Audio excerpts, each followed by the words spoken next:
What is up, everybody, and this is KallMeKMan here, and welcome to a Xenoverse 2 video. Today we will be discussing and addressing 7 things that you can do to start your journey of being a sweat in Xenoverse 2.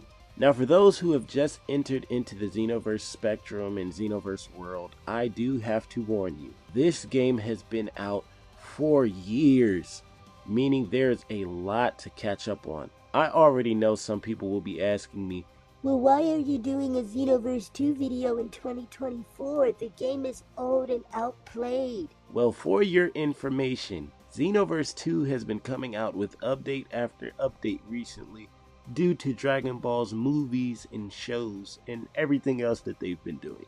Xenoverse 2 is still very much active, and I'm pretty sure you'll come in contact with a boatload of people that are still online playing. To sum it up, I just want to give an easy guide to those who want to jump into the Xenoverse world, or they've already started playing Xenoverse and they want to get good. So without any further ado, let's just hop straight into it. Tip number 1, know what you want. Usually when we hop on games like this one, we just jump straight into it expecting to be dominant on every single level in every single way. And then we hop straight online only to get embarrassed. Ask me how I know. This game takes a slight bit of strategy, so before you begin to make any characters, make a plan on what you want to do. Know your play style. Ask yourself, are you an up close and personal fighter that focuses on combos, or are you more of a distance based person? Do you like to be aggressive and have a strong offensive side? Or do you rely on your defense to then capitalize when the time is right? This may be the most important and underlooked thing that you want to pay attention to. I've played Xenoverse 1 and Xenoverse 2, and I was only focusing on making a cool character for a good amount of time. And anytime I would play online, I wouldn't stand a chance because I was just going into the fight blind. Messed up attributes, messed up stats, cool looking moves that didn't do any damage. So before you waste your time like I did going through the game and just doing stuff, just have an idea for your goal. Tip number 2, learn to read.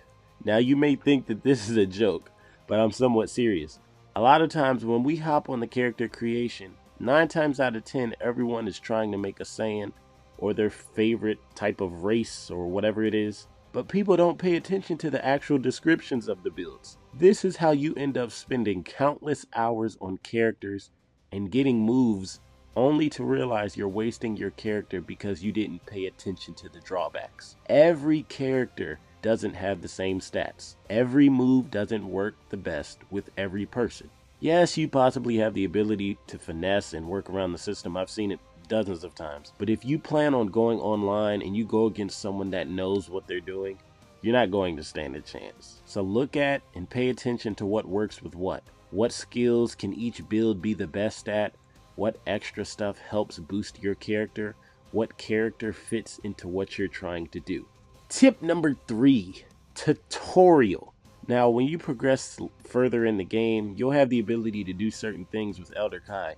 What you want to do is learn combos and counters, okay? Don't let anyone tell you don't waste your time learning moves in the tutorial. A lot of these moves and combos will come in handy and definitely be a game changer to people who only want to spam Ki Blast and ultimate moves. It will take some time to get used to, I'm gonna be honest, and then remembering it as well, but you'll get used to it and then it will become natural to you. Tip number 4, play the story. Now this is somewhat of a no-brainer, but a lot of times everyone is eager to play online and then they just end up staying away from the main story. The story progressively gets more difficult as you further through, so you'll have to play against the computer. Sometimes the computer is unforgiving, but that's okay because it'll help you get better to fight against other difficult people and later on people online. Playing the story will help you adjust your IQ because you won't want to keep restarting if you keep dying. Trust me, it's a repeating process. Tip number 5, play parallel quest by yourself. Okay, now some people may think I'm talking about just playing without friends. No, literally do the mission by yourself. This one may get you a little tense, but this definitely helps you get better. As you progress in the game, you'll unlock more difficult parallel quests that you can play over and over again. Not only can you unlock extra things that may boost your levels, but it will also assist you in leveling up your character. Not even mentioning all of the enemies that you end up fighting by yourself. So instead of getting the computer to be with you, learn how to fight individually and keep a high health bar. It'll definitely teach you how to survive when you have 3 or 4 enemies spawning trying to spam ultimates and all charge at you at the same time. Tip number 6, play smart. Okay, a major downfall that everyone gets into is that they just end up trying to fight everyone and everything and then get smoked. You don't want to fight cocky and you don't want to fight arrogant. All that's going to do is get you killed, and as you get upset and frustrated, you'll start making more mistakes that the enemy can easily capitalize on. Everyone dislikes losing, trust me, but you can't win if you're just trying to fight without a plan. You want to make sure you're relaxed. You don't want to force anything. Take time to see how you're going to approach the fight. Watch patterns that the enemy does, specifically online. Study their move sets. What moves and abilities do they have equipped? If they have all strike supers equipped, there's a high chance you don't just want to rush in there and get extra close to him for him to hit you with a 2-piece combo and now you're cooked. Final tip number 7, have fun. Now, as I've said, this game has been out for so long now. It has come out with so many updates. The game is very enjoyable, but you have to make it enjoyable for yourself. Make it fun. Challenge yourself. Play with friends that are good, keyword good. But have fun while you're leveling up. The more you have fun, the more you'll find ways to be better with different moves and skills. The more comfortable you'll be using different characters and using different abilities. That is all I have for you guys today, but I hope you guys enjoyed the video and I hope you learned something in it. Definitely leave a like on the video, and until next time, my people, peace.